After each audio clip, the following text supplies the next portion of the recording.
All right, so it looks like I might be able to finish the book in this last video. We'll see.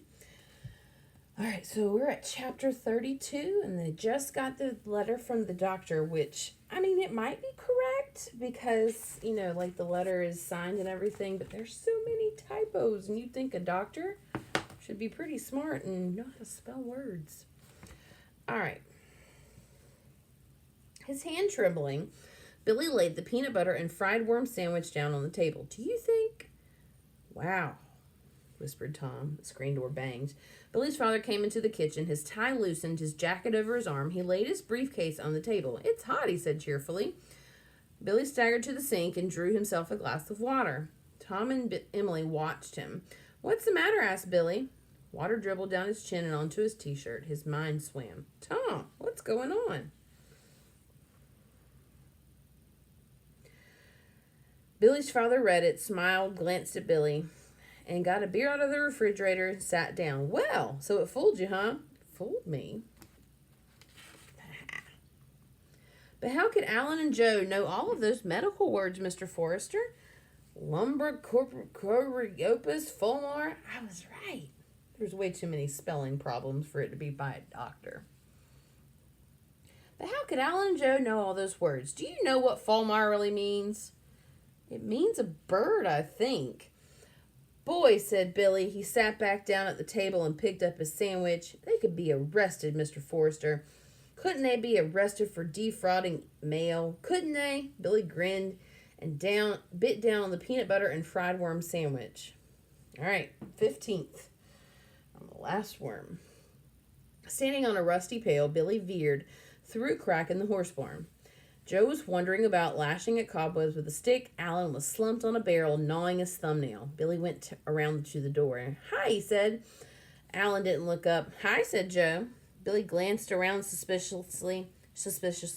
Take it easy, said Joe. We concede. At least I do. He's still trying to think something up. Where's Tom? Said Billy.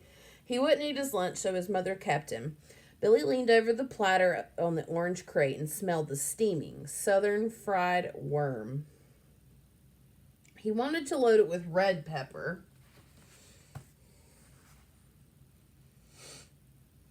But I wouldn't let him. Billy forked ketchup, mustard, Piccadilly onto the platter. Cut a piece of worm. Ugh. Chewed it.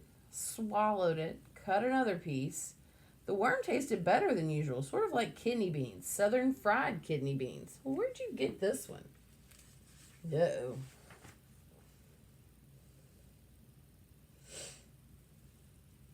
Down behind Bannerman, said Joe. From the muck, the gooey, slimy muck. Billy grinned. Yeah, you'll have to show me. This is the best one yet. Alan jumped and kicked the barrel, clattering up a stall. Joe shrugged at Billy, grinned. Billy held up the last bite. Ta-da! He swallowed it. All right, let me look. Come on. Oh, no, come on. There's still some stuck between your teeth there. Billy sucked noisily at his teeth. All right?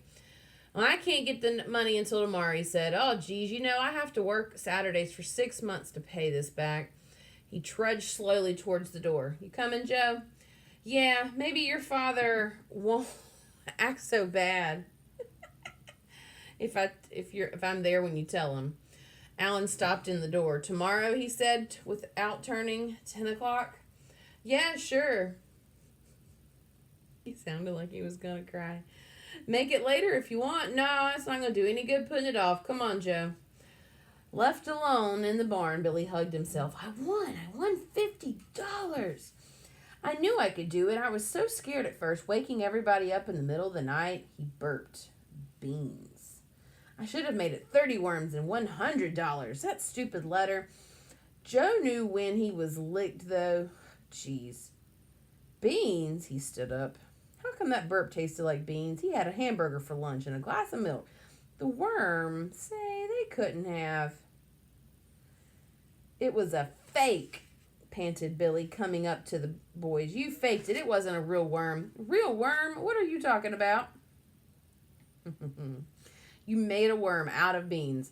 Then tomorrow you were going to say I had lost and I had eaten 15 worms and this last one was fake. Ah, geez, come on, will you? He didn't do it while I was around, said Joe. Are you sure? What'd you have for lunch? A hamburger and milk. Yeah, where'd you get the hamburger? I don't know. My mom bought it. What difference does it make? Yeah, well, a lot of the hamburger you get these days has stuff mixed in it. You know, sausage, soybean, breadcrumbs, so the butcher makes more money. Yeah, sure. But anyway, you eat it. Anyway, come on back. Just to make sure, I'm going to eat another worm. Suit yourself. Eat 4 more. Come on, Alan, let's go. Let him eat what he wants. Billy threw back his head, lowered the worm. Alan charged around the door, leapt on Billy, flung him to the ground, punching, yelling. What are you going to do with him? Joe asked hoarsely from the doorway. If he's in the closet, he can't eat the worm, can he? Oh, my God. You're crazy. He's going to start to yell and his parents will hear him. Yeah? Alan's hair was mussed. His shirt tail was hung out. Yeah, said Joe, eyeing him. He will. He'll start to yell and his parents will hear him. Alan glanced wildly about, started towards the door. Not if we put him in the cistern. The cistern? Alan, cut it out. It's $50. Come on. Face it. You can't put Billy down in that cistern. Suppose there's water. It's 15 feet deep. We can lower him with a rope. Bang, bang. Billy was kicking the tool door. Let me out.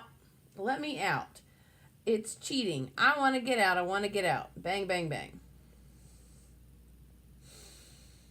He chanted rhythmically, kicking the door with both feet in time with his chant. Alan ran across the barn, grabbing hold of a beam, skidding to a stop, and began to kick aside the hay and trash which littered the planks over the old cistern. I want to get out. Come on, Alan yelled at Joe. Help me. We were all down in it last year. How's it going to hurt him? Come on, it's going to work. I'll split it with you. Get some rope. My goodness. So this next chapter, Out of the Frying Pan into the Oven, is the name of it. On his knees, yanking the planks which covered the old cistern, thinking, I've got him. I'll win. He'll never. Alan felt a hand grip his shoulder. Uh-oh. What the devil is going on in here? Mr. Forrester shouted down at him. A confused babble of voices dying out suddenly. Now, said Mr. Forrester. Alan and Joe, home. Scoot. Alan and Joe crowded out the door. I've won, crowed Billy. He danced towards the platter. Nothing can... Billy, up to your room. I just gotta eat this worm, Dad. Ho, ho, ho, I've won. Billy, up to your room. His father pointed.